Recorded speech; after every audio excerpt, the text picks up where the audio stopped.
গোল করে কাটা হয়ে গেছে। আরে সর্বনাশ, তুমি এটা কি বানিয়ে ফেলেছো? পাগলি, বাথরুম বানাবো। পাগল ছেলে, পুকুরের ওপর আবার বাথরুম হয় কিভাবে? এই যে দেখো, ঠিক এভাবেই হবে। এর ওপর বসে আমি বাথরুম করব, তার আগে বাথরুমের ঢাকনা বানিয়ে নিতে হবে। এই কাঠগুলো দিয়ে খুব সুন্দর চাকার মতো বানিয়ে ফেলবো আমি।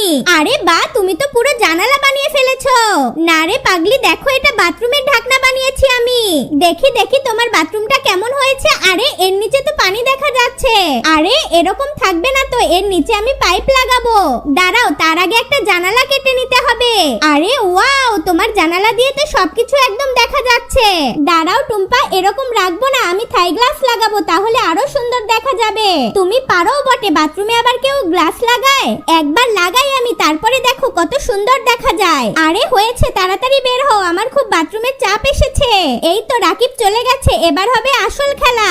আজকে বাথরুমে বসে বড়শি দিয়ে মাছ ধরবো পুকুর থেকে। এই তো বড়শিটা ফেলে দিলাম, এবার সুতা টানতে হবে। আরে টুম্পা, তুমি এটা কি করছো? হাঁস তো বড়শি খেয়ে ফেলবে।